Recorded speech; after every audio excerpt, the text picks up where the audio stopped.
So, hello friends, welcome you to the second lecture of organism and population. So what we are going to do here is हमने जो कल previous lecture में adaptations किए थे on with respect to different types of abiotic factors. तो हमारी वहाँ पे एक abiotic factors रहता था जिसका नाम है soil, ठीक है? तो soil is also one of the most important factor जो living organism of a particular place को डिफाइन करता है ये. सो what is soil? It is the upper weathered humus. Humus क्यों? क्योंकि वहाँ पे कई सारे टाइप्स ऑफ माइक्रोन्यूट्रिएंट्स मैक्रोन्यूट्रिएंट्स होती है और it is due to decomposition of living organism. Like जैसे लीव्स फॉल हुई उसकी डिकम्पोजिशन से, एनिमल्स की डेथ हुआ उसके डिकम्पोजिशन की वजह से, और उन डिकम्पोजिशंस के लिए different types of micro organisms are involve. ठीक है. सो it is the upper weathered humus containing part on earth surface which sustains terrestrial plant life. मतलब जो land plant, terrestrial मतलब land plants, animals भी वैसे तो dependent है. ठीक है. तो soil कैसे बनता है? by weathering of rocks. मतलब जैसे breakdown, ठीक है. सो ब्रेकडाउन ऑफ जो रॉक्स होती है, so उसकी वजह से सॉइल इज फॉर्म बाय, तो हमारे लिए यहाँ पे क्या आएगा? Soil is formed by weathering of rocks. ठीक है. अच्छा, अब जो सॉइल की जो मतलब वेदर्ड मिनरल मैटर जो होती है is change to soil by the process of pedogenesis. So what is pedogenesis? It is the process. तो यहाँ पे एक टर्म आता है, ठीक है. पेडोजेनेसिस का मतलब the weathered mineral matter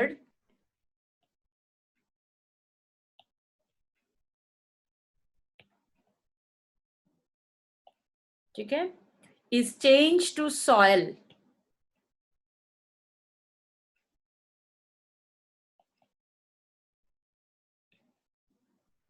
by the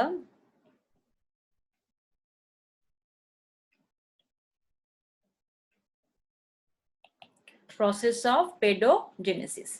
अच्छा, अब हमारे पास ना इसमें ट्रांसपोर्टेड कुछ सॉइल अपना ओरिजिन जहाँ पे है वहां से किसी और लोकेशन में ये ट्रांसपोर्ट होती है, right. So transported types of transported soils हम देखें.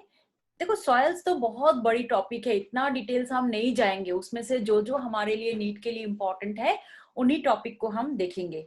सो टाइप्स ऑफ ट्रांसपोर्टेड सॉइल. ठीक है. सो पहला देखो, कुछ ना ये एसएसटी टाइप का भी है, तो देखते हैं इसमें. कोलुवियल, कोलुवियल सॉइल कहा जाता है. कोलुवियल सॉइल का मतलब soil brought from other places due to gravity, gravitational factor की वजह से. ठीक है. सो यहाँ मैं क्या लिखूंगी? Soil brought from other places due to gravity. ठीक है. फिर हमारे पास दूसरा टाइप आता है ट्रांसपोर्टेड सॉइल में से कि एलुवियल सॉइल, जो सॉइल रनिंग वाटर, बहती हुई पानी लेके आता है किसी और जगह से, उसे क्या कहते हैं? एलुवियल. यानी the soil brought due to running water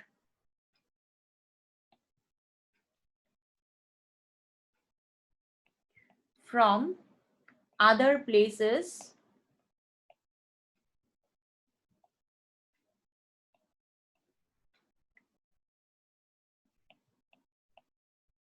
running water से. ठीक है. और उसके बाद इओलियन सॉइल. इओलियन सॉइल मतलब जैसे विंड से हवा ले आता है. ठीक है. So aeolian soil, that is soil brought by wind. ठीक है. और ग्लेशियल सॉइल एक आता है लास्ट में. So what is glacial soil? Soil brought by glaciers. ठीक है. So these are the different types of transported soil. अब हम ना सॉयल प्रोफाइल में जाते हैं. तो सॉयल प्रोफाइल देखो, मैंने डिफरेंट लेयर्स ऑफ सॉयल, ये जो पिक आप मैं कर्सर लगा के दिखा रही हूँ, आप देख लो. This is the O horizon. ठीक है, ओ होराइजन मतलब यहाँ पे इसके अगर सब टाइप्स भी देखोगे, इसमें O1 O2 करके हम सब डिविजन लगाते हैं. और इसको अगर हम कॉमन लैंग्वेज में बात करें ओ होराइजन की, this is called the top soil. ठीक है. और इसमें जो होता है organic matter of various stages, बहुत सारे ऑर्गेनिक मैटर की डिपोजिशंस होती है, and because of which it is dark in colour. ठीक है, डार्क ब्राउन या एमोर्फस सब्सटेंस एक है जिसका नाम है ह्यूमस. ह्यूमस क्या होता है? जैसे प्लांट की पार्ट्स गिर जाए, लीफ, ड्राइड लीफ गिर जाए, नॉर्मल वैसे लीफ गिर जाए, है ना, एनिमल्स की डेथ हो जाए, तो उसमें क्या होता है, यहाँ पे माइक्रो ऑर्गेनिजम्स उन प्लांट और एनिमल्स को डिकम्पोज करता है, and it forms a brown part. और सबसे ज्यादा न्यूट्रिएंट या प्लांट के लिए बहुत आइडियल सॉइल माना जाता है. This is called humus. ठीक है. अच्छा, अब इस ह्यूमस, और या फिर इसे हम क्या कहते हैं, टॉप सॉइल. उसके बाद आता है ए होराइजन. ए होराइजन क्या होता है? Upper most horizon. इसको भी हम पार्शियली तो वैसे टॉप सॉइल कहते हैं, क्योंकि यहाँ तक देखो आप प्लांट की रूट्स पेनिट्रेट कर रहा है. सो दिस लेवल यहाँ पे भी प्रेजेंट है. क्या प्रेजेंट है? ह्यूमस प्रेजेंट है, यहाँ पे भी ऑर्गेनिक मैटर प्रेजेंट है. Most of the parts of the जैसे रूट्स की जो पार्ट्स होती है, they can penetrate up to this A horizon. फिर उसके बाद आता है B horizon, जिसको हम कहते हैं subsoil. B horizon is called subsoil. अब इस सबसॉइल में क्या होती है? इसकी थिकनेस लगभग 1 मीटर होता है, और इट रिसीव्स वेरियस मटेरियल्स. कुछ कुछ मटेरियल्स टॉपसॉइल से यहाँ पे आ जाता है. ठीक है. तो 10 area of deposition of materials, और इसे कहते हैं इल्यूविएशन, क्योंकि डिपोजिशंस होती है यहाँ पे टॉप सॉइल पार्ट से, सबसॉइल पार्ट से, जो भी आ रहा है, मतलब ए और ओ होराइजन से, तो वो डिपॉजिट होती है. That is why it is called zone of elevation. ये भी डार्क कलर होती है, बट इट कंटेन्स जैसे हैवी मेटल्स या क्ले मिल सकता है बी होराइजन में. उसके बाद आप आओ देखो सी होराइजन. सी होराइजन में इरेगुलर रॉक फ्रेगमेंट्स होती है, बड़े बड़े पत्थर के टुकड़े होता है. इसमें बायोलॉजिकल एक्टिविटी नील होती है. ठीक है. और ये सैचुरेटेड विथ मॉइस्चर, और यहाँ पे ना water table, the last depth of water, जहां तक वाटर प्रेजेंट है, so water table is here. ठीक है. फिर हम अलग टाइप्स ऑफ सॉइल में देखेंगे इसमें. सो लेट्स राइट कि हमने आपको डायग्राम में समझा दिया है. एक बार सारे ए होराइजन बी होराइजन का मैं ब्रीफ में लिखवा देती हूँ, बिकॉज अगेन फिर इससे भी क्वेश्चन आता है. ठीक है. सो लेयर्स ऑफ सॉइल्स में, और साथ साथ एक और बार डिस्कशन भी करते हैं. First layer is called O horizon, हमने जो देखा है, एंड और इसे हम क्या कहते हैं? टॉप सॉइल भी कहते हैं. और इसमें क्या होती है? Organic. It contains organic matter, right. So organic matter, dark brown, बस सिंपल जो क्वेश्चन पार्ट से आता है, dark brown in colour, and consists of humus. So is the best soil for growth of plants. Best layer for growth of plants. ठीक है. अच्छा, उसके बाद हमारे पास क्या आता है? ए horizon. So uppermost horizon of soil, इसको भी हम टॉप सॉइल कहते हैं. इट कंटेन्स, दिस कंटेन्स, इसमें क्या आएगा? Mineral matter mixed with humus. Mineral matter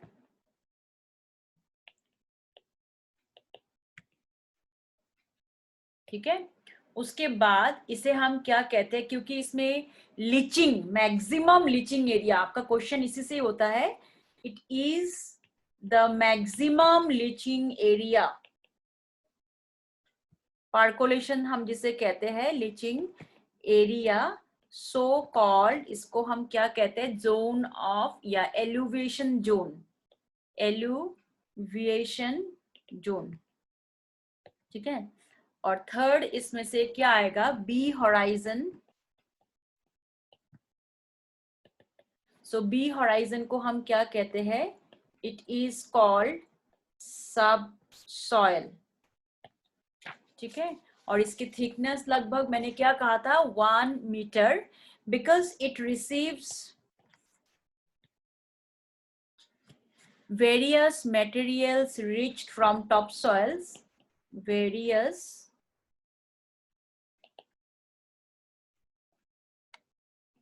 from topsoil, it is called zone of eluviation.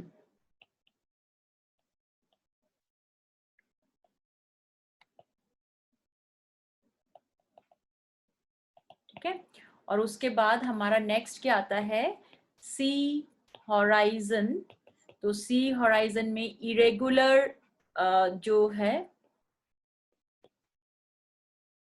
Rock fragments where there is no biological activity, मतलब decomposition वगैरह नहीं है, there is no biological activity,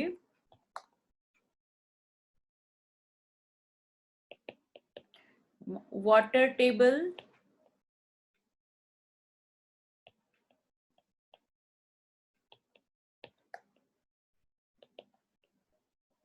ठीक है, water table is present in this zone. अच्छा, अब हम जो हमारे सॉयल, जिसमें देखो जो मेन कंपोनेंट है कंपोजिशन ऑफ सॉयल, सॉयल में देखो मिनरल मैटर होती है, ऑर्गेनिक मैटर होती है, सॉयल की ऑर्गेनिजम्स होती है, different types of organisms which makes it more rather valuable for survival of the plants. ठीक है। सो इस तरह के जो हम सॉयल देखते हैं, टेक्सचर देखेंगे, साइज। अच्छा, एक क्वेश्चन साइज से भी आता है, so again this is important. तो टेक्सचर ऑफ सॉयल मतलब हम साइज देख रहे हैं। तो सॉयल में देखो सबसे पहला टाइप जो आता है, इसे कहते हैं ग्रेवल, मतलब पेवल्स जो होती है, इसमें 1 to 2 मिलीमीटर उसकी साइज होती है। ठीक है। और उसके बाद आता है कोर्स सॉयल, और इसको कहते हैं क्वार्ट्ज। इसका जो साइज आएगा 0.2 to 2 मिलीमीटर होगी इसकी साइज।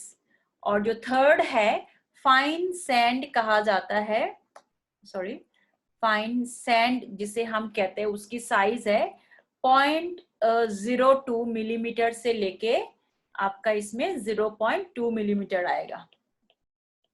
ठीक है। And the fourth one is silt, very fine quartz. silt में 0.002 से लेके 0.02 मिलीमीटर। ठीक है। और सबसे लास्ट में हमारा आता है क्ले। क्ले की size is less than 0.002 millimetre.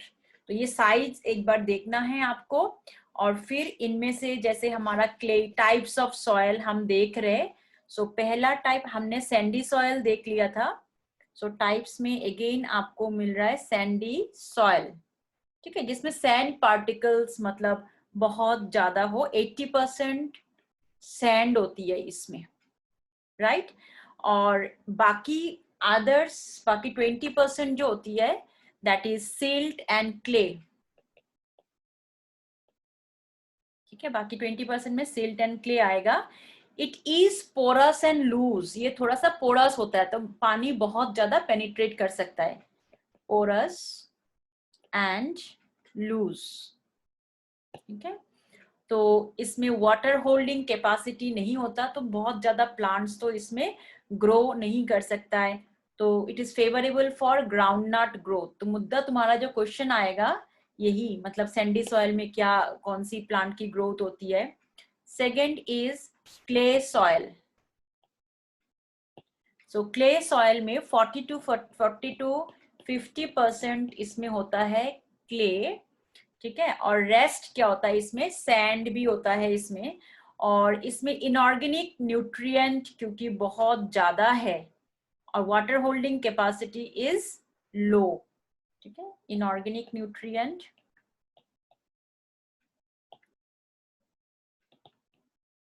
High but water holding capacity is low, तो बहुत ज्यादा प्लांट यहाँ पे भी ग्रो नहीं कर पाएगा.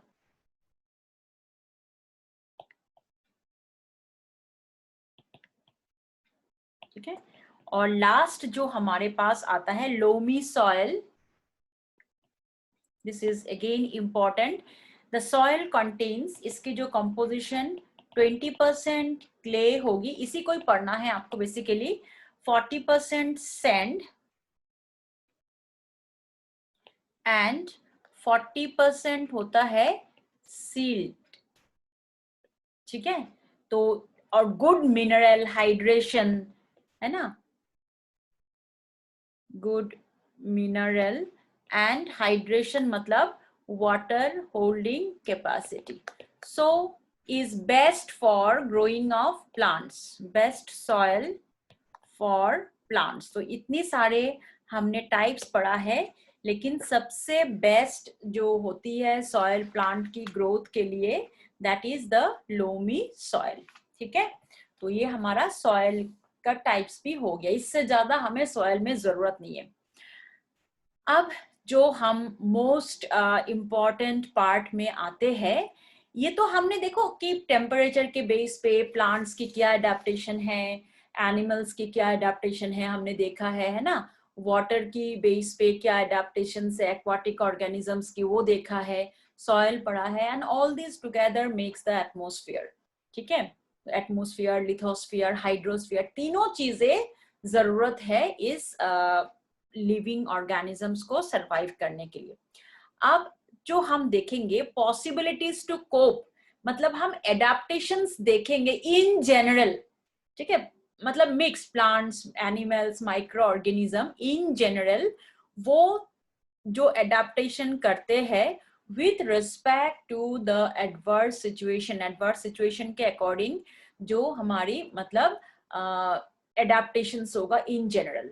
फिर हम देखेंगे एनिमल्स में कुछ एडेप्टेशन ऐसा है जो प्लांट्स नहीं कर सकता, और ये कुछ ही एनिमल्स कर सकता है. इवन मिमिक्री वगैरह जो है that is also very important है ना. बेटिसियन मिमिक्री हम करेंगे धीरे धीरे.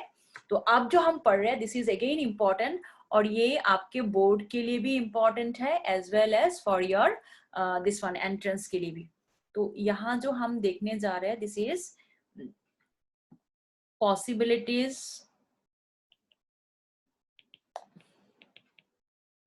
to cope with the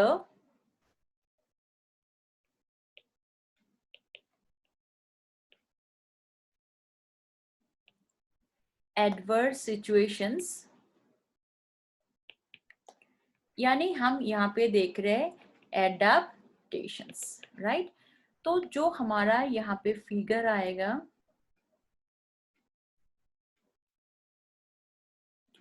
सो देखो यहाँ पे हमने क्या लगाया, इंटरनल लेवल. ये ग्राफ है, इस ग्राफ बना के देंगे आपको. इस ग्राफ में जो भी पूछा गया वो पूछा, मतलब इंटरनल कंडीशंस, इंटरनल लेवल यानी internal conditions, and this is external, external level मतलब बाहर की एटमॉस्फेरिक कंडीशन के साथ साथ हमारी इंटरनल कंडीशन में क्या चेंजेस होगी. नाउ इस बेसिस पे अगर हम ऑर्गेनिजम्स को क्लासिफाई करें, so there are different types of organisms, right. एक तो देखो ये जो रेड लाइन मैंने डॉटेड लाइन बनाया है, दीज आर कॉल्ड कॉन्फॉर्मर्स. अभी बताते हैं कॉन्फॉर्मर्स क्या है. ठीक है. और उसके बाद ये जो मैंने पर्पल का जो ये पैरेलल लाइन बनाया है, दिस इज कॉल्ड रेगुलेटर्स. ठीक है. और जो मैं आगे बना रही हूं ये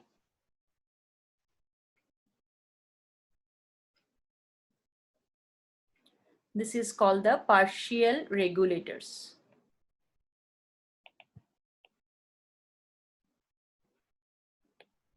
ठीक है, तो ये ग्राफ है. नाउ किसी भी कंडीशन, एटमॉस्फेरिक कोई भी कंडीशन हो, तो एडाप्टेशंस के अकॉर्डिंग देयर आर कुछ कैटेगरीज, कुछ टाइप्स ऑफ एडाप्टेशन होती है. सबसे पहले रेगुलेट या फिर रेगुलेटर्स हम कहते हैं.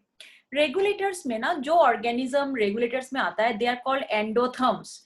एंडोथर्म्स मतलब इसमें देखो मैमल्स जो maintain a constant body temperature मतलब होती है. रेगुलेटर्स मतलब we can maintain the organisms that is able to maintain constant body temperature and constant concentration. environment में कोई भी change हो जाए, हमारे body temperature जो होती है वो change नहीं होता, या osmotic regulation जो होती है नहीं change होता.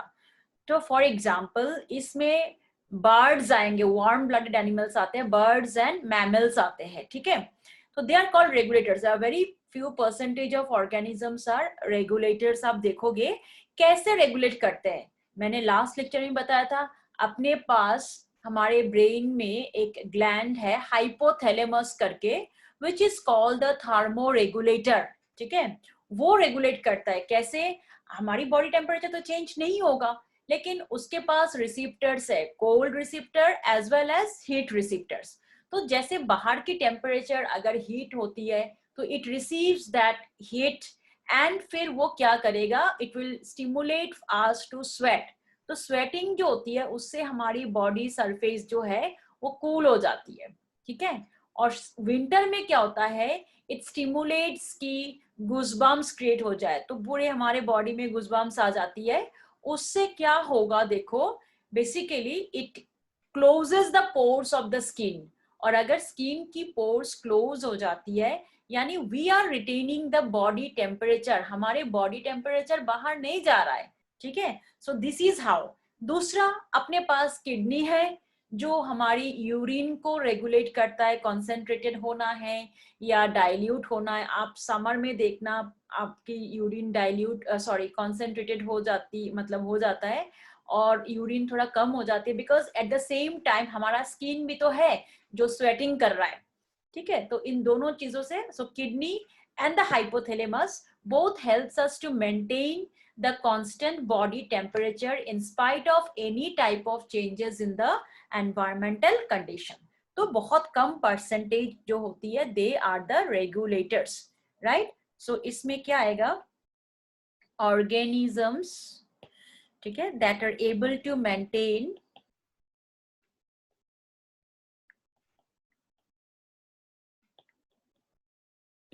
a constant body temperature and osmotic concentration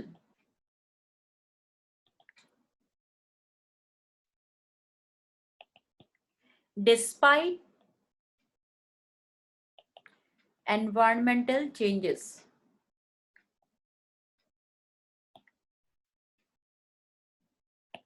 ठीक है, सो they perform homeostasis.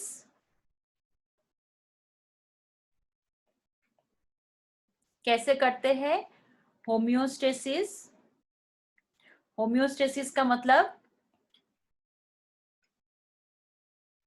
Maintenance of internal temperature with respect to external ones. और वो कौन करके देता है? वो करके देता है अभी जो मैंने बोला था, हाइपोथैलेमस. ठीक है, एंड ऑस्मोरेगुलेशन. ठीक है, तो देखो आपको कन्फर्मर्स, दिस रेड लाइन जो है दे आर कन्फर्मर्स, और ये जो पर्पल लाइन है रेगुलेटर्स में बहुत कम स्पीशीज है. So this is the regulators. इस ग्रुप को हमने रेगुलेटर्स में रखा हुआ है. और इसका एग्जाम्पल आपका आएगा बर्ड्स एंड मैमल्स. इवन सारे वर्टिब्रेट्स भी नहीं है. राइट, फिर आप देखो नेक्स्ट जो ग्रुप आता है, they are called conformers. Conformers कौन होता है?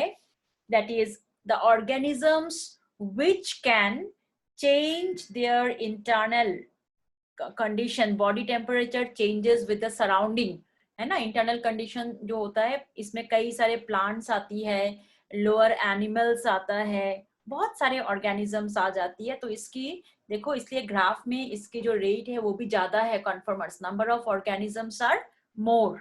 और कुछ होता है इसमें से पार्शियल रेगुलेटर, कुछ ऑर्गेनिज्म देखो वो रेगुलेटर्स तो पूरा नहीं हो पाएगा, मतलब दे कैन रेगुलेट उसकी कंडीशन जो होता है मेंटेन रहता है फॉर द टाइम बिंग, लेकिन अगर एक्सट्रीम कंडीशन आ गया तो दे शिफ्ट टू कॉन्फॉर्मर्स में शिफ्ट हो जाते हैं। वैसे अगर नॉर्मल थोड़ा बहुत चेंजेस है टेम्परेचर में या बाकी एनवायरमेंटल कंडीशन में, तो वो अपने इंटरनल कंडीशंस को मेंटेन कर सकते हैं, ठीक है। लेकिन अगर वो चेंज बहुत ज्यादा लेवल तक पहुंच गया तो फिर वो अपने इंटरनल कंडीशंस को मेंटेन नहीं कर पाते हैं, and then they shift to change their internal condition, इसलिए इन्हें कहा जाता है कि partial regulators. Now we'll do right about conformers, ठीक है ना, हमारे पास conformers, and this is very very important. ये ग्राफ कई साल आ चुका है। सो कन्फर्मर्स में क्या डिफरेंस आएगी, 99% ऑफ एनिमल्स, है ना, एक तो बर्ड्स और मैमल्स को छोड़ दोगे, and almost all plant species, सारे ही प्लांट स्पीशीज में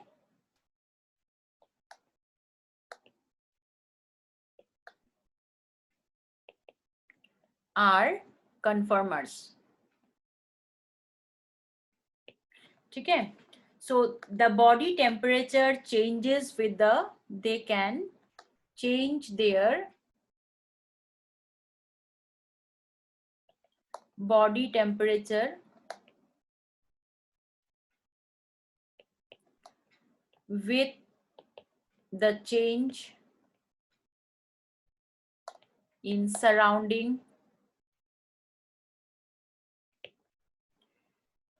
temperature, ठीक है। So these animals and plants in which osmotic concentration and temperature of the body changes, they are called conformers, ठीक है। अब ये conformers में जैसे इसका एग्जाम्पल में श्रीव्स आ जाएगा, हमिंग बर्ड्स, कई सारे हीट लॉस और हीट गेन ये सब आ जाती, मतलब बहुत सारे ऑर्गेनिज्म। आप इसमें एग्जाम्पल लगाने की जरूरत नहीं है, क्योंकि मैंने क्या कहा था कि almost all types of plants, तो बेटर है आप किसी भी तरह की प्लांट्स या एनिमल्स का नाम लिख दो। सिर्फ लिखते हुए ये ध्यान देना है आपको बर्ड्स इंक्लूड ना हो उसमें और मैमल्स इंक्लूड ना हो, ठीक है। और इन दोनों में डिफरेंस क्या है, देखो कॉन्फर्मर्स में क्या होता है, osmotic concentration of the body fluids varies according to the external medium, और उसमें lesser, they consume less amount of energy, they have narrow range of distribution and they are less active, थोड़ा activity इनकी कम होती है as compared to regulators, right। और तीसरा group में जो हमारे पास आता है, this is called आपका आएगा partial regulators, है ना। so what we're going to write is partial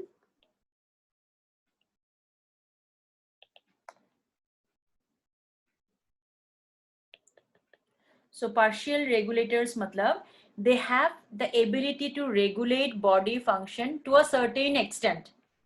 They have the ability to regulate, ठीक है, the body functions to a limited extent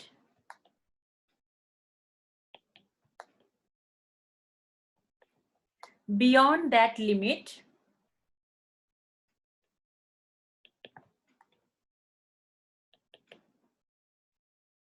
they become conformers.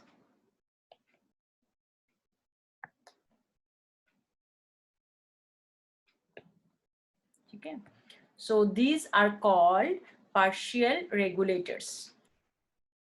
So इसमें देखो अब, अच्छा अगला जो हमारे पास हमने ये कर लिया है, नेक्स्ट इज माइग्रेशन, माइग्रेट्स, मतलब ये हमारे पास थर्ड टाइप आ रहा है विच इज कॉल्ड माइग्रेट्स। कुछ ऑर्गेनिज्म ये भी एडेप्टेशन कर लेते हैं कि अगर देखो जैसे बहुत ठंड है वेस्टर्न कंट्रीज में, तो those birds migrates to India. आपने पढ़ रखा होगा राजस्थान में भरतपुर डिस्ट्रिक्ट में एक मतलब नेशनल पार्क कह सकते हो या बर्ड सेंचुरी भी कहा जाता है इसमें, कियोलेडियो गाना सेंचुरी, जो भरतपुर डिस्ट्रिक्ट में है।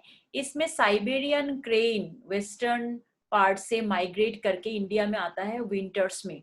ऐसे कई सारे फिशेस है जो सी वाटर से आपका फ्रेश वाटर में माइग्रेट होती है, और फ्रेश वाटर से ब्रीडिंग सीजन में वो सी वाटर में माइग्रेट होती है। वन इज कॉल्ड कैटाड्रोमस और दूसरा है anadromous.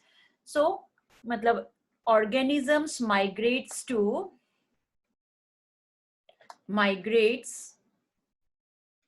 to a favorable region during unfavorable conditions या during या फिर during conditions, ठीक है। या तो आप कह सकते हो कि अनफेवरेबल हैबिटेट से फेवरेबल हैबिटेट में जाते हैं वो। और इसका example is best known example Siberian crane migrates to, ये एग्जाम्पल कई बार आता है, कियो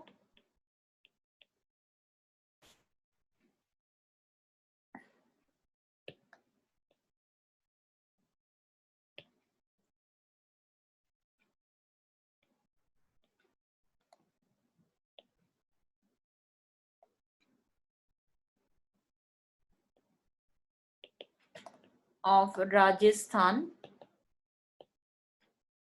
during winter, ठीक है। और उसके बाद there are some organisms which suspend का मतलब क्या होगा, कुछ ऑर्गेनिज्म अपने अनफेवरेबल कंडीशन, जैसे हाई टेम्परेचर भी उसके लिए अनफेवरेबल है और लो टेम्परेचर भी उसके लिए अनफेवरेबल है, तो ड्यूरिंग दिस कंडीशन ये ऑर्गेनिज्म आइदर जैसे मिट्टी के नीचे चला जाता है और फिर वहां जाके अपना मतलब हाइबरनेशन यानी वो समर स्लीप और मतलब हाइबरनेशन विंटर स्लीप हो गया और एस्टिवेशन समर स्लीप। तो ड्यूरिंग दैट कंडीशन वो खाना वाना नहीं खाते हैं, तो उनकी एनर्जी लेवल बहुत कम होती है, मेटाबॉलिक एनर्जी लेवल। इसलिए वो क्या करते हैं, इवन एनर्जी को कंजर्व करने के लिए they do respiration with the help of their skin, this is called क्यूटेनस respiration. थोड़े टाइम के लिए अपना सब कुछ सस्पेंड कर देता है, दिस इज कॉल्ड सस्पेंड, ठीक है। तो और कई बार इसमें थिक वॉल्ड स्पोर्स बन जाती है, ये भी एक तरह का मतलब सस्पेंड है। तो सस्पेंड में हम क्या लिखेंगे,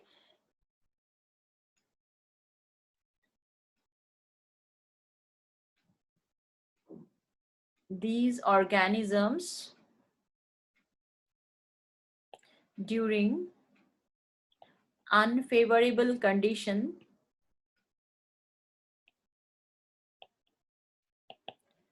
suspends metabolism, ठीक है, to conserve energy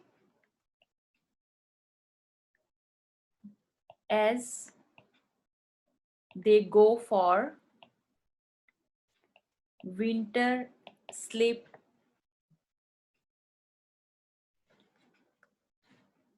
called hibernation or summer sleep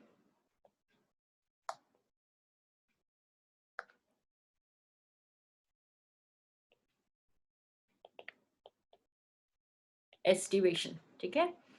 तो जैसे एग्जाम्पल आपका आता है टोड हो गया, फ्रॉग हो गए, पोलर बियर हो गया,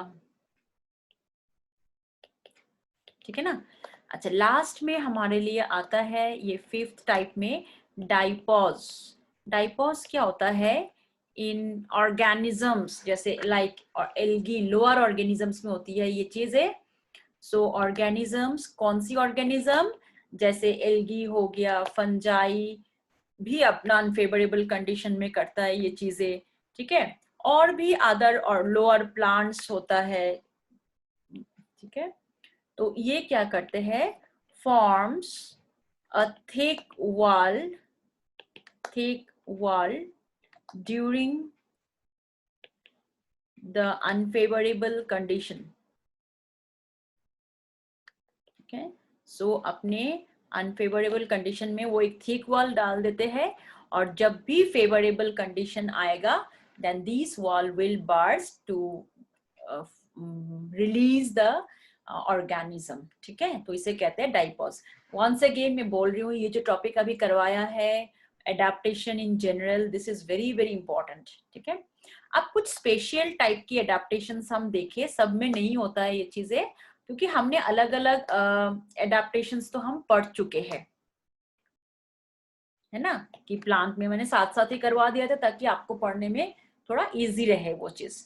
तो यहाँ पे देखो, जो एडेप्टेशंस हम कर रहे हैं ना, ये चीजें अभी क्या होगा, प्लांट और एनिमल अलग से नहीं, कुछ हम स्पेशल टाइप की, और ये जो स्पेशल टाइप की एडेप्टेशन है this can be done by animals only, ये सिर्फ एनिमल्स के लिए। तो मैं ब्रैकेट में ये भी लिख दूं कि ये स्पेशल टाइप।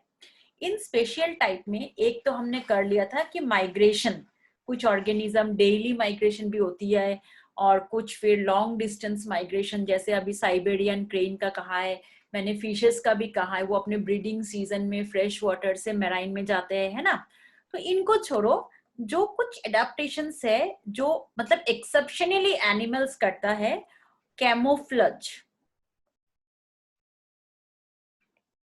सो क्रिप्टिक अपीयरेंस भी कहते हैं। इसमें क्या होता है, जैसे कुछ ग्रासहॉपर्स है, प्रेइंग मैंटीज है, अपने प्रेडेटर्स, क्योंकि इन छोटे छोटे इंसेक्ट को कौन खाता है, बर्ड्स खाता है, तो अपने जो इंसेक्ट्स है वो बन गया प्रे, और जो बर्ड्स है जो इनको खाते हैं they are called the predators. तो वो अपने प्रेडेटर्स से बचने के लिए क्या करते हैं, जैसे ग्रासहॉपर हो गया, प्रेइंग मैंटिस करके इंसेक्ट है, कई बार ना ये लीफ की कलर ले लेता है, ग्रीन हो जाता है, तो और जिस प्लांट में बैठेगा, जिस लीफ में बैठेगा उसके साथ वो ब्लेंड हो जाते हैं, मिक्स हो जाती है, तो बर्ड्स उसको डिस्टिंक्शन नहीं कर पाता है कि भाई ये कहाँ गया, दिखने में तो उसको लीफ ही लगेगा, ठीक है। और कई बार जैसे छोटे छोटे उसमें प्लांट्स की ट्विग्स आती है, ब्राउन कलर की ट्विग्स, तो ये अपना कलर चेंज करके ब्राउन कर देते हैं, ट्विग्स के साथ वो ब्लेंड हो जाता है, फिर बर्ड्स को पता ही नहीं चलता। तो this is how they can save themselves from the predators, ठीक है। सो ये मतलब बेसिकली अपने आप को बचाने के लिए। और कई बार होता है कि काउंसलिंग मिमिक, जो मिमिक्री बोल सकते हो, केमोफ्लेज बोल सकते हो, कई बार जैसे हम गिरगिट जिसे आप कहते हो, वो अपनी कलर को चेंज करता है, इवन वो भी प्रेडेटर से बचने के लिए, और कई बार हमें डराने के लिए भी, हम डर जाते हैं उसकी कलर चेंज को देख के। सो केमोफ्लेज मतलब it is the ability to blend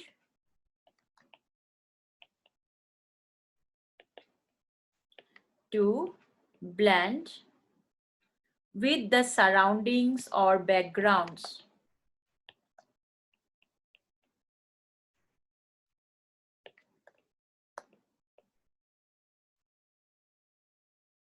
ठीक है। सो इसमें एग्जाम्पल में क्या आएगा, प्रेइंग मैंटिस,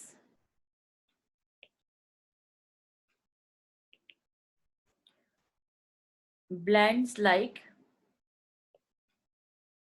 foliage, लीफ जैसा हो जाता है, और भी लीफ इंसेक्ट है, बहुत सारे एग्जाम्पल है इसमें, लीफ इंसेक्ट्स होती है ना, डेड लीफ बटरफ्लाई, बहुत सारे ऑर्गेनिजम्स है, दिस इज केमोफ्लेज। दूसरा क्या आता है, मिमिक्री, नकल उतारना, ठीक है।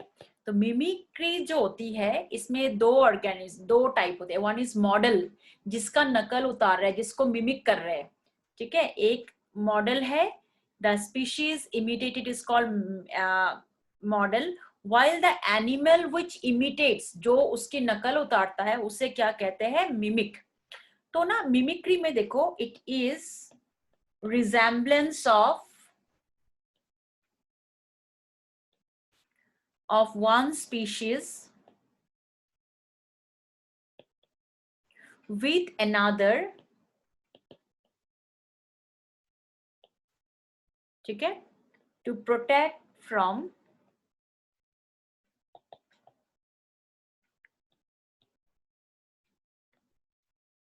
predators, right?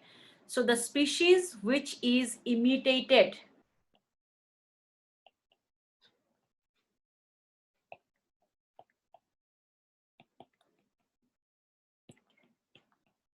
is called model, उसे model कहा जाता है, and which imitates it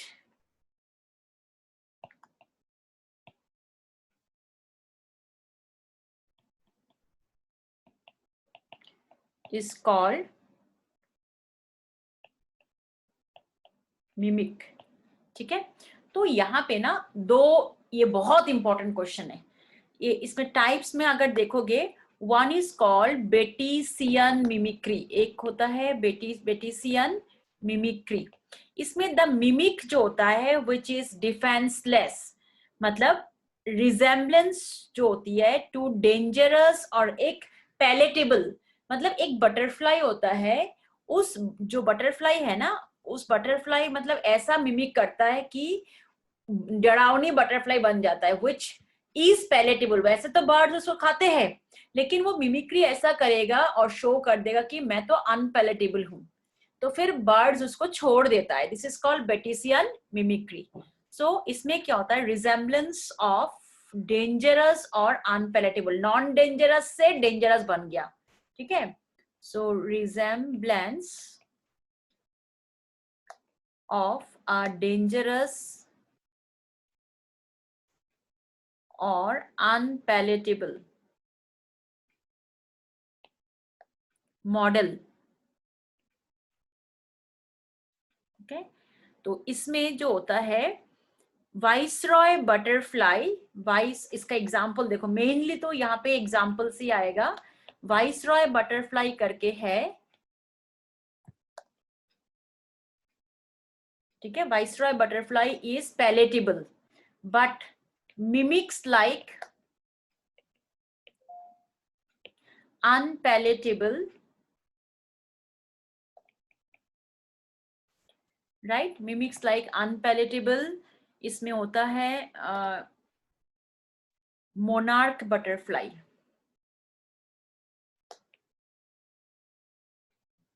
इसके जैसा हो जाता है, तो उसे कहते हैं बेटिसियन। और दूसरा टाइप जो आता है, it is called Mullerian mimicry. Mullerian क्या होता है, resemblance of two animal species specially insect both unpalatable, ठीक है, दोनों ही अनपैलेटेबल है, लेकिन वो एक दूसरे का मिमिक्री इसलिए करता है अपने बेनिफिट, म्यूचुअल, दोनों का बेनिफिट हो इसमें, ऐसा इसलिए करते हैं कि दोनों का ही मतलब बेनिफिट हो जाए। वैसे तो दोनों ही अनपैलेटेबल है, बर्ड्स के लिए नहीं, अपने आप की मतलब कुछ म्यूचुअल अंडरस्टैंडिंग में ये मिमिक्री करते हैं, right. So it is resemblance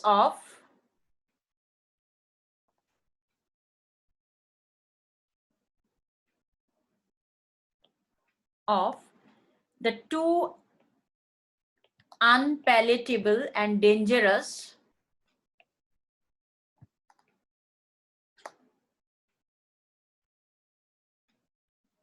ठीक है, to their mutual benefit।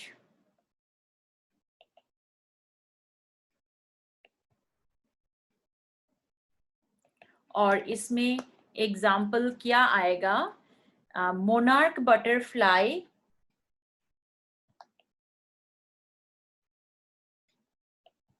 mimics like queen butterfly,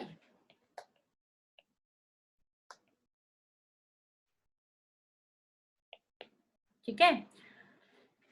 तो this is about mimicry. Mimicry में बस ये दोनों देखने से ही हो जाएगा। फिर वार्निंग कलरेशन आता है, एकोलेशन होती है किसी ऑर्गेनिजम्स में, है ना। एकोलेशन मतलब वो डरावना साउंड सा करते रहते हैं, वो भी एक तरह का है। हाइबरनेशन एस्टिवेशन हमने पढ़ लिया है, ठीक है। वाटर स्कैर्सिटी वाला पढ़ लिया है। बिहेवियरल एडेप्टेशन हमने पढ़ लिया है। तो दिस वाज अबाउट, देखो इस चैप्टर में ना दो ग्रुप ने हमने डिवाइड किया है।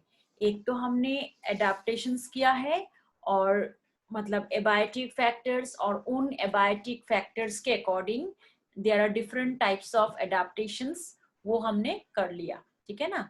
अब जो हम करने जा रहे हैं इसमें अगला पार्ट आता है पॉपुलेशन, और फिर तीसरा पार्ट भी इसमें आता है कि इंटरैक्शन ऑफ ऑर्गेनिजम्स। तो 3 पार्ट्स में है।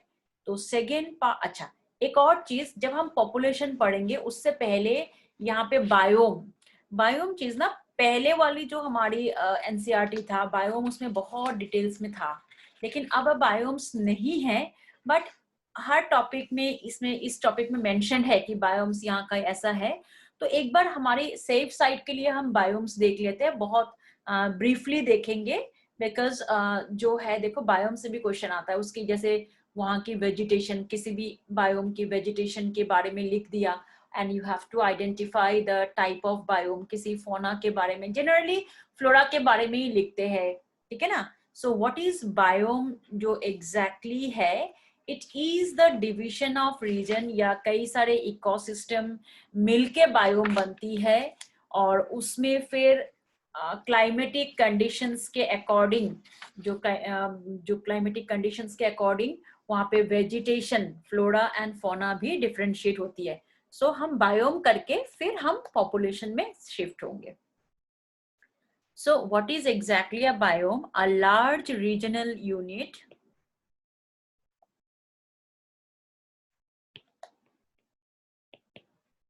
ठीक है, delimited by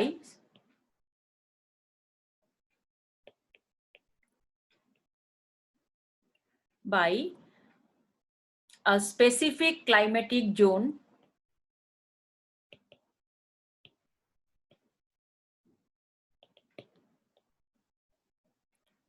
ठीक है, having a particular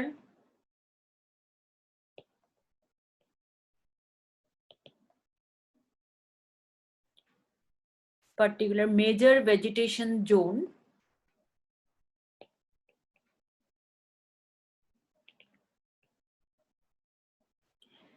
and its associated fauna, मतलब क्लाइमेटिक कंडीशन के अकॉर्डिंग उस रीजन की फ्लोरा और फौना डिफरेंशिएट होगा, एंड इट्स एसोसिएटेड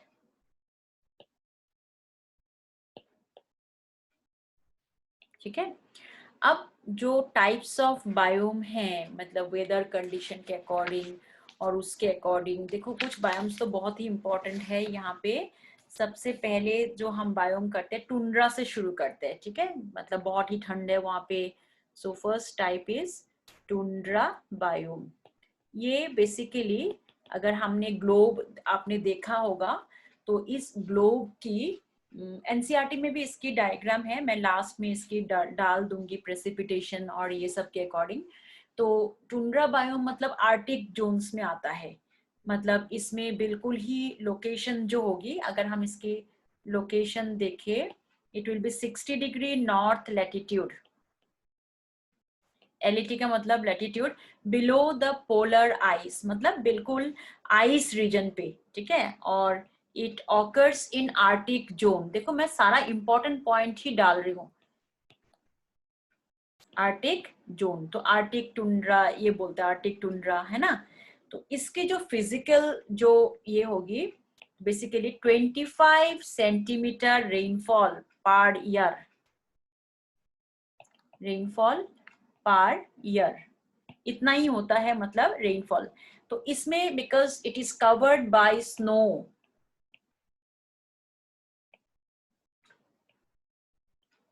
ठीक है, बहुत ही ठंड है इसमें, मतलब आप लगाओ मैक्सिमम टेम्परेचर जो है इस जगह की, वो 10 डिग्री सेंटीग्रेड तक जा सकता है, मतलब इससे कम हो सकता है बट इससे ज्यादा नहीं होता है ना।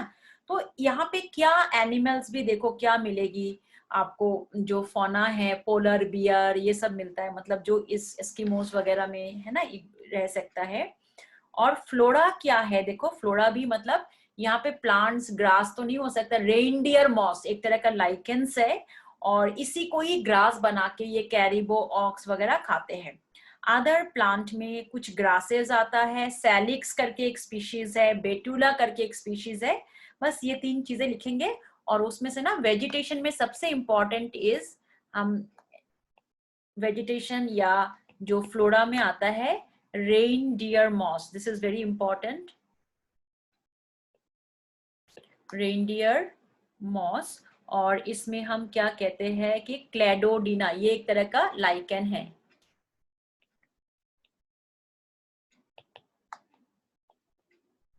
ठीक है, एंड सैलिक्स स्पीशीज है एक, और उसके बाद बेटुला।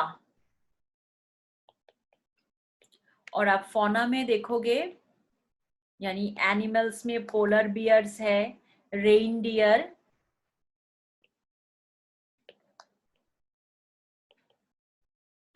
कैरिबो ऑक्स होता है, एटसेट्रा।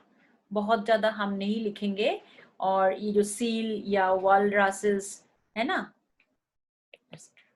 उसके बाद हम चलते हैं नेक्स्ट वाले में, which is called temperate needle leaf, needle जैसा leaf. So it is called temperate. देखो इसी से ही आपको बायोम का मिल जाएगा, ये जो लीफ की साइज है ना, टेम्परेट नीडल लीफ देके पूछेंगे आपको भाई ये कौन सा बायोम है। और इसे हम कहते हैं कॉनिफेरस, कॉनिफेरस फॉरेस्ट। कॉनिफेरस मतलब कोन शेप, जैसे पाइन ट्री वगैरह और क्रिसमस ट्री जो कोन की शेप मतलब ले लेता है। तो this biome occurs in the south of tundra, इसमें भी टेम्परेचर थोड़ा लो होता है, तो it occurs in north America,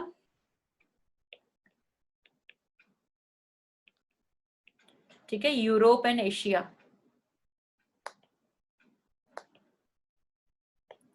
है ना। और इसमें अगर आप देखोगे मतलब 10% of land mass is on the Tyga. और फिजिकल कंडीशन में जो प्रेसिपिटेशन है ये बहुत ही वेरिएबल है। रेनफॉल जो हम देखेंगे थोड़ा सा इसमें ज्यादा होती है as compare to 10 to 35 centimetre per year लगा सकते हो।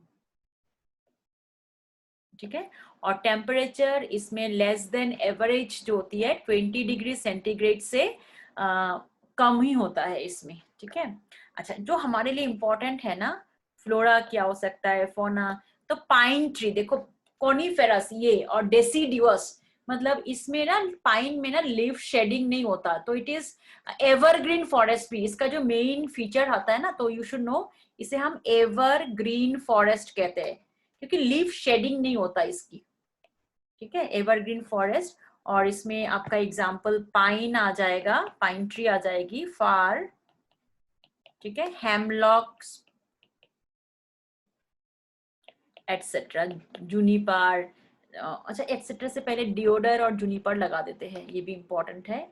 सो जूनिपर एंड डियोडर। ठीक है, और फोना में, फोना इतना नहीं पूछते हैं, फ्लोरा से ही पूछ लेते हैं वो। फोना में देखो स्क्विरल्स, ठीक है, उसके बाद रैबिट,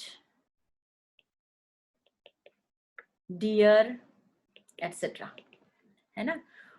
उसके बाद इसी में ही देखो हिमालयन कॉनिफेरस जो होती है they are basically evergreen forest में हम कंसिडर करते हैं, पाइन वगैरह। ठीक है, उसके बाद आता है टेम्परेट डेसिडुअस फॉरेस्ट, इससे भी क्वेश्चन आ चुका है, टेम्परेट डेसिडुअस फॉरेस्ट। इसमें क्या होगा, इसकी लोकेशन बोथ नॉर्दर्न हेमिस्फीयर में कनाडा, ईस्टर्न यूएसए आएगा, और साउदर्न हेमिस्फीयर में न्यूजीलैंड वगैरह आएगा। तो समर जो होता है warm summer, it has warm, summer में गर्मी रहता ही है, एंड विंटर इज मॉडरेट, बहुत ठंड तो नहीं होता।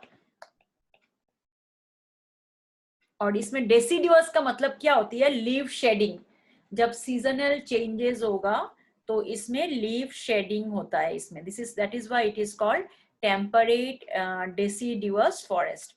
और जो रेनफॉल है, rainfall lies in 75 to 150 centimetre per year रहेगा। ठीक है। फ्लोरा जो होता है इसमें आपका आएगा ओक, हाँ ओक, मैपल से क्वेश्चन आ चुका है। ठीक है, मैपल ब्रॉड लीफ होती है। इसका ना बेसिकली मैं बता दूंगी, क्वेश्चन आया था ब्रॉड लीफ्ड। ब्रॉड लीफ्ड किस जगह पे पाया जाता है, कौन सी बायोम, टेम्परेट डेसिडुअस। ठीक है, तो मैं वो लिख देती हूँ, पॉपुलर्स एक्सेट्रा। तो बेसिकली आपको आइडेंटिफाई करना है ब्रॉड लीव्ड, इनकी लीफ बड़े बड़े बड़े होते हैं। ठीक है, अच्छा उसके बाद नेक्स्ट हमारा जो, अच्छा इसका फौना, इसमें हिकरी प्लांट वगैरह भी होता है। फौना में फॉक्सेस, फौना इतना नहीं इंपॉर्टेंट है, फॉक्सेस, काउज, देन इसमें आपका आएगा birds, different types of birds, squirrel, तो हम इसमें एक्स्ट्रा लिख देते हैं, इससे क्वेश्चन नहीं आया था कभी भी। ठीक है, और देन कम्स सबसे इंपॉर्टेंट ट्रॉपिकल रेन फॉरेस्ट।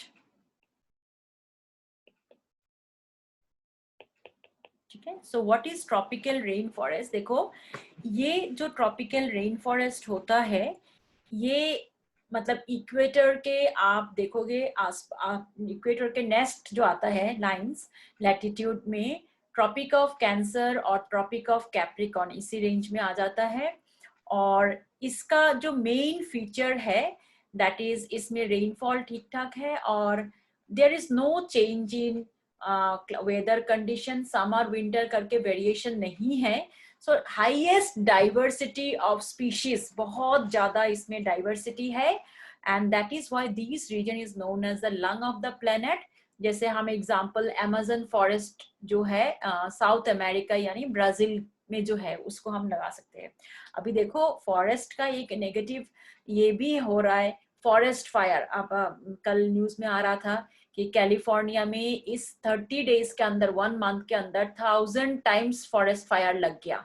तो इसमें कुछ प्लांट देखो, वैसे तो फॉरेस्ट फायर का पहले जाना जाता था कि अर्थक्वेक या वोल्केनो से हो रहा है। आजकल क्योंकि इतनी हमने मतलब अर्बनाइजेशन कर लिया, इतनी प्लांट्स काट लिया है, और कुछ प्लांट्स ऐसा है उसकी लीव्स में सिलिका प्रेजेंट होती है, तब जब हवा चलती है ना, ये एल नीना जो पैसिफिक ओशन से जो जा रहा है ऑस्ट्रेलिया वगैरह में, तो इसकी वजह से उसमें क्या होता है, जैसे घिसता रहता है, रगड़ता है, तो फ्रिक्शन की वजह से कई बार, जैसे हम पत्थरों से करते थे, इस वजह से भी लगता है। कई सारे रीजन है, ऑयल ज्यादा होने से भी हो जाता है फॉरेस्ट फायर। तो there are lots of damages due to forest fire also.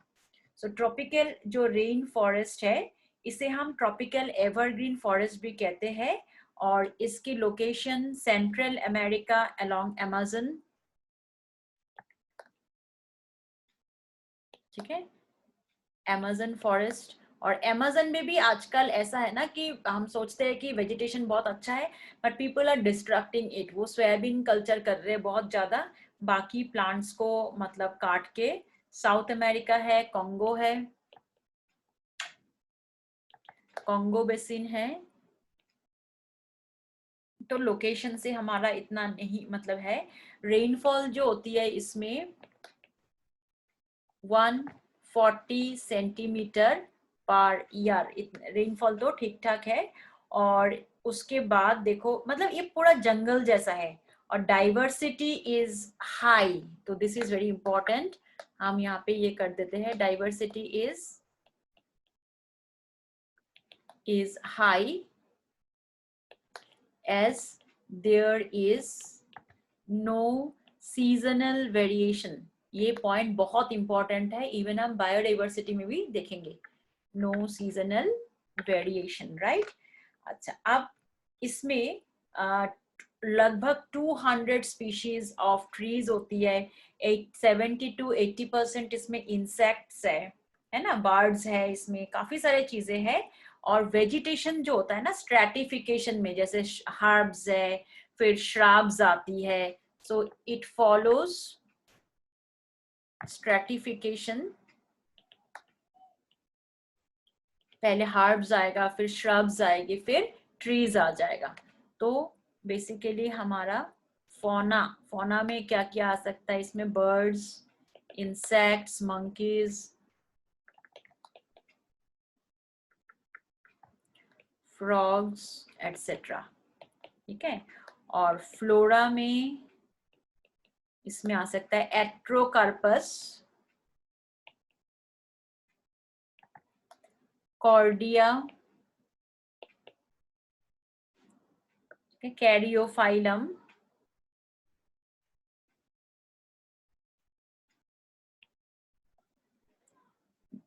उसके बाद टूना,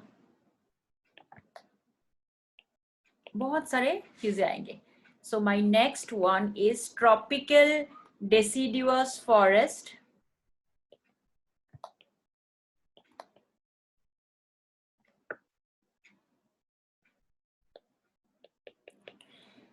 इसमें ये जो क्लाइमेट है, इसकी जो रेनफॉल होती है ज्यादा होता है, 90 टू 160 सेंटीमीटर पर ईयर। और इसकी जो वेजिटेशन आपका आएगा, दैट इज फ्लोरा जो आएगा, टेंडू, जिसे बीड़ी, टेंडू क्लास 10th में भी आप पढ़ चुके हो।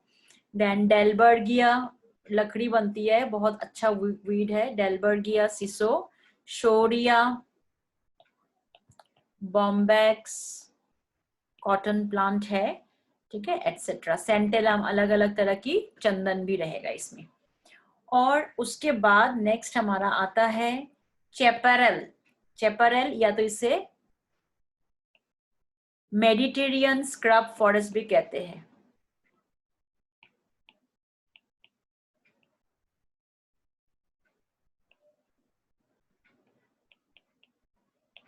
ठीक है। तो इसमें ये जो श्राब फॉरेस्ट, मतलब बिल्कुल श्राब से, वुडी प्लांट से भरा है। Rainfall is during winter only. इसमें ना ड्राई समर होती है, इसलिए चेपेरल कहा जाता है, dry summer and rainfall in winter, ठीक है। तो इसकी अगर हम फ्लोरा देखते हैं, सेज, ओक, देन यूकैलिप्टस,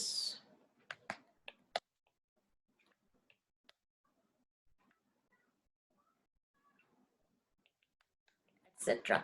और अगर फौना देखे तो फौना में देखो, इसमें बेसिकली टाइगर,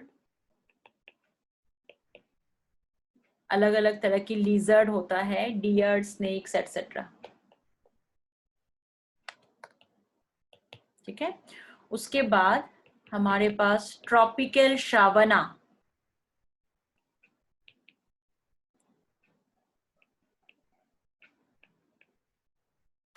श्रावना जो होती है, warm climate with coarse grass, scattered shrubs,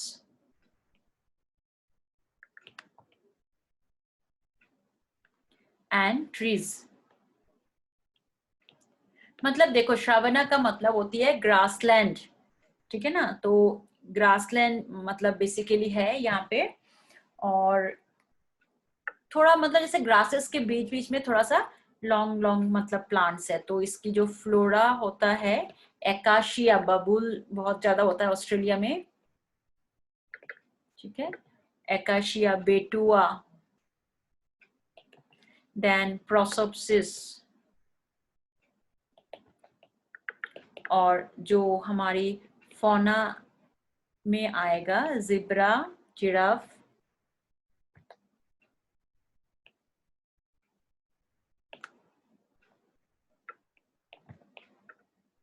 गैजेला etcetera,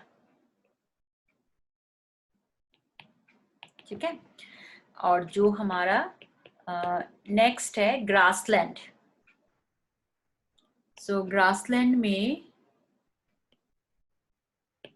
देखो, ग्रासलैंड तो इसमें ग्रासेस होती है, बट इसकी ना अलग अलग नेम्स है, अलग अलग जगह पे इसके, जैसे प्रेरिस, इसको ग्रासलैंड को प्रेरिस बोला जाता है, PRAIRIES,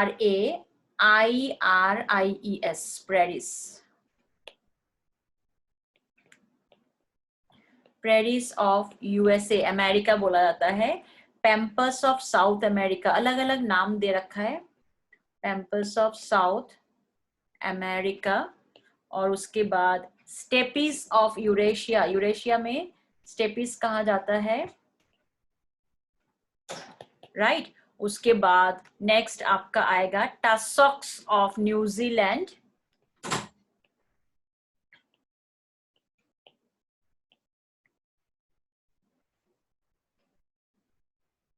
डाउन्स ऑफ ऑस्ट्रेलिया,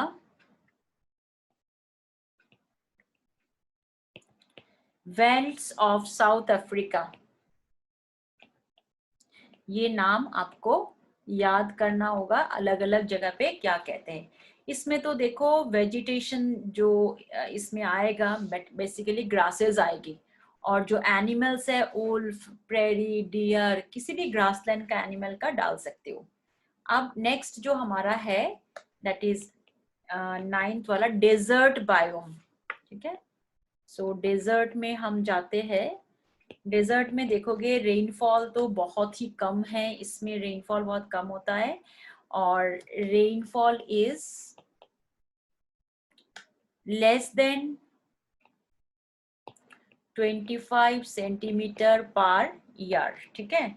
और इसमें क्या क्या डेजर्ट आता है देखो, गोबी कोल्ड डेजर्ट में, कोल्ड डेजर्ट में आपका आएगा थार, सॉरी तिब्बत एंड गोबी, ठीक है। और हॉट डेजर्ट में आपका आता है थार एंड सहारा,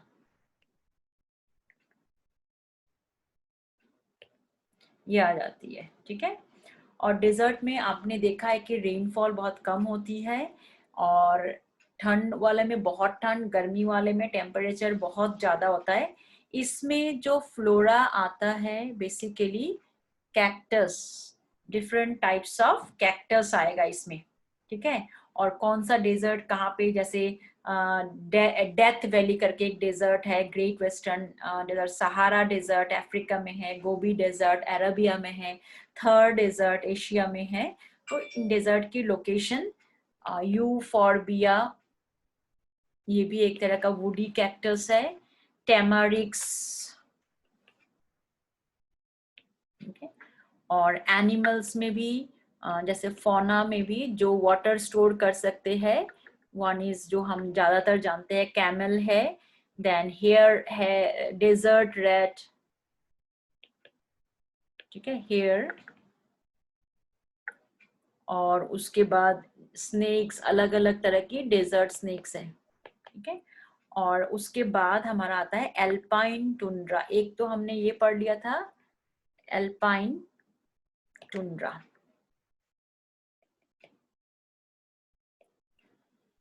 तो it's a top of very high mountains, ठंड तो बहुत ही होगा, बिल्कुल मतलब इसमें स्नोफॉल चिल रहता है, हिमालयस, ठीक है, बिल्कुल चिल रहता है इसमें। और अगर आप प्लांट्स देखोगे इसमें रोडोडेंड्रॉन, देन जुनिपर्स, ये तरह की मतलब जिम्नोस्पर्म्स है, एबीस, ये भी जिम्नोस्पर्म्स है। और यहाँ पे एनिमल्स अगर देखोगे, कॉमन एनिमल्स में बर्ड्स होती है, then leopard, snow bear, etcetera, ठीक है। सो हमने बायोम कंप्लीट कर दिया है, but this biomes already I know that it's very boring, but आपको पढ़ना तो पड़ेगा। और मैंने बिल्कुल स्पेसिफिक कर दिया है, दो दो लाइन, उसी लाइन से क्वेश्चन आपको मिल जाएगी, ठीक है। फिर से मैं कहती हूँ फौना तो I have given, but fauna से नहीं आता, फ्लोरा ही मेनली इंपॉर्टेंट, जैसे ब्रॉड लीफ, कॉनिफेरस और एवरग्रीन फॉरेस्ट, इस तरह का नाम रखेंगे और आपको बायोम की नाम पूछा जाएगा, right. So we have finished our abiotic and biotic interaction की part. Next lecture में हम population के बारे में करेंगे. यहाँ पे काफी सारे calculations है, graphs है, which we'll be doing, and again it will be interesting. और फिर उसके बाद हमारा आता है interactions, different types of interaction, कौन सा positive interactions है, कौन सा negative interactions है, right? So till then, goodbye to you all. Have a nice time. So we'll be meeting in our next lecture.